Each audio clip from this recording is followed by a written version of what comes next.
નમસ્કાર, સમાચાર સુરતમાંથી સામે આવી રહ્યા છે। સુરતમાં 100 કરોડના આંતરરાષ્ટ્રીય સાયબર ફ્રોડનો કેસ સામે આવ્યો છે। ઈડીની તપાસમાં મોટું હવાલા કૌભાંડ બહાર આવે તેવી પૂરેપૂરી શક્યતાઓ છે। ઝડપાયેલા 4 આરોપી સામે ઈડીએ તપાસ હાથ ધરી। આરોપીઓ સાયબર ફ્રોડના નાણાં યુએસડીટીમાં કન્વર્ટ કરતા હતા।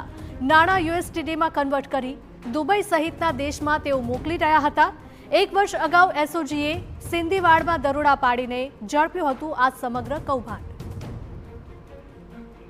ફોનલાઈન પર સંવાદદાતા અમારા બળદેવ સુથાર જોડાયા છે। બળદેવ, જણાવશો કે 100 કરોડના આંતરરાષ્ટ્રીય સાયબર ફ્રોડનો આ કેસ સામે આવ્યો છે। હજુ પણ આગામી સમયમાં વધુ ખુલાસા થાય તેવી શક્યતાઓ? જે રીતે સુરતની અંદર જે સાયબર ફ્રોડ અને જે સાયબર રેકેટ અને સાથે જે હવાલા કાંડ સૌથી મોટા પ્રમાણમાં જે ચાલતું હોય છે તે સુરત શહેરની અંદર જે ચાલી રહ્યું છે, કારણ કે સુરત શહેરના કેટલાક જે વિસ્તાર છે તે સાયબર ફ્રોડ અને હવાલા માટે પ્રખ્યાત થઈ ગયા છે અને તેને રોકવા માટે હવે સુરત પોલીસ કઈ રીતની કાર્યવાહી કરે છે તે જોવું રહ્યું। કારણ કે સુરત પોલીસ દ્વારા 1 વર્ષ અગાઉ જે રીતે 100 કરોડથી વધુનો આંતરરાષ્ટ્રીય સાયબર ફ્રોડનો જે ઝડપી પડવાનો જે મામલો સામે આવ્યો હતો, જેની અંદર આરોપી મકબૂલ ડોક્ટર, આસિફ ડોક્ટર અને મહેશ દેસાઈને 3 લોકોની જે ધરપકડ કરી અને વધુ જે તપાસ કરી હતી તે 1 વર્ષ અગાઉ એસઓજી દ્વારા સિંધીવાડીની અંદરથી આખો આ જે કૌભાંડ ઝડપ્યું હતું।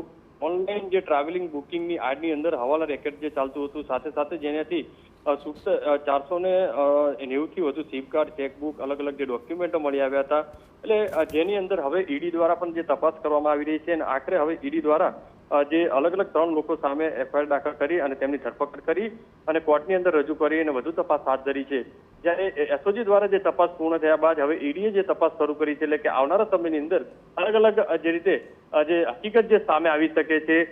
જે હાલમાં તો ઈડી દ્વારા 3ને જે રિમાન્ડ મેળવી અને વધુ તપાસ હાથ ધરી છે, ત્યારે જોવાનું રહ્યું કે પોલીસ દ્વારા અને સાથે ઈડી દ્વારા હવે આ લોકોની કઈ રીતની જે કમર કસે છે અને તેમના જે નાણાકીય જે વ્યવહાર કોના સાથે હતા, કયા દેશની હતા, અંદર જે સામેલ હતા, તમામ બાબતોને લઈને પોલીસે તપાસ શરૂ કરી છે અને સાથે ઈડીએ।